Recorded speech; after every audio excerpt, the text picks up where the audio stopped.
안녕하세요. 라이언킨즈의 연은입니다. 이제 조국이 사퇴해서 한시름 놓은 줄 알았는데 아직도 좀 의구심이 드는 부분이 있네요. 여러분들도 그러시죠? 화장실 갔다가 뒤처리 잘 안 된 느낌이랄까? 이 사람들은 너무 뻔뻔하고 당당해서 경이롭기까지 하신 분들입니다. 사퇴 후 대통령 재가도 나기 전에 퇴근을 하지 않나? 법무부 장관 물러나면서 아래 직원 시켜서 서울대 복직 신청을 사퇴 20분 만에 하질 않나? 그리고 이 사진 보시죠. 조국 부인 정경심은 뇌졸중, 동생은 휠체어.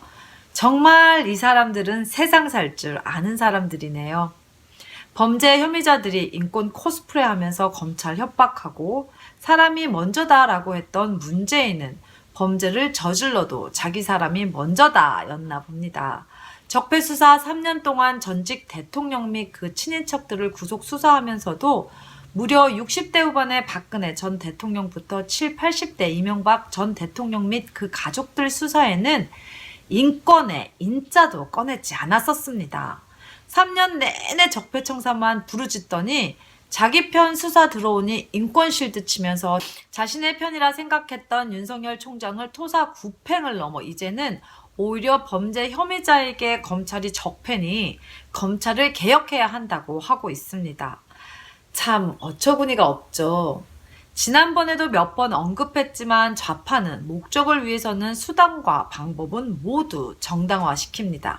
특히 사회주의 노동자연맹 출신의 조국은 그 강령에도 잘 나와 있듯이 기득권 부르주아에 점령당한 이 사회를 폭력혁명으로 뒤집어야 한다고 주장했던 사람이죠. 이는 구소련의 레닌과 볼셰비키의 주역인 스탈린이 주장했던 내용이기도 합니다.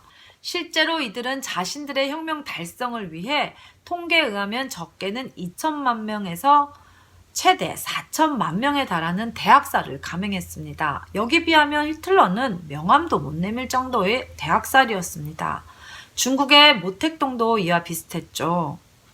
대약진운동이라는 정말 우프고도 역사에 없을 멍청한 국가주도 정책으로 나라를 폭망하게 하고 이어 문화 대혁명이라는 어마어마한 적폐청산 정책을 통해 무려 적게는 7천만에서 1억 명에 달하는 자국민을 학살했던 인류에 다시 없을 살인마였습니다. 대약진운동과 적폐청산 누군가와 많이 닮아있지 않나요? 초록은 동색이고 가재는 개편이라고 했습니다. 문재인이 머리가 나쁘고 카리스마가 없기망정이지 만일 이 사람이 모택동이나 스탈린, 김일성처럼 간땡이가 큰 사람이었으면 아마 우리는 지난 광화문 집회의 탱크를 보게 되었을지도 모를 일입니다. 못 믿으시겠다고요? 자, 자료화면 보여드릴게요. 지난번에 광화문 집회 후 현 여당인 민주당 대변인 이재정 의원이 한 발언입니다. 보셨죠? 내란 선동이랍니다. 실제로 정광훈 목사님 및 일부 집회 참가자들은 내란 선동 혐의로 고소까지 당하신 상태입니다. 좌파 여러분 그리고 애국우파 여러분 설마 하시고 계신가요? 지금 문재인이 역량이 딸려서 아직 우리에게 아무 일도 안 일어나는 것 같지만 만일 박원순 혹은 제2조국 같은 혁명론자들이 정권을 잡게 된다면 우리나라가 소련과 중국의 전철을 밟지 않는다는 보장이 어디 있겠습니까? 잘 보십시오. 이들은 절대 반성이나 후회 따윈 없습니다. 유심히 보세요. 증거인멸을 증거 보호라 하지 않습니까? 이거는 임기응변이 뛰어난 게 아니라 정말 이 사람들은 그렇게 강하게 믿고 있는 사람들입니다. 어떻게 서초동에 모인 사람들의 입에서 검찰개혁은 이해할 수 있다 쳐도 도대체 어떻게 왜 정경심을 사랑한다라는 말이 나온단 말입니까? 안 그렇습니까? 최순실 사건 때 광화문 태극기 집회에 모이신 분들 중에 단 한 분이라도 최순실 사랑합니다라고 하신 분들이 있었나요?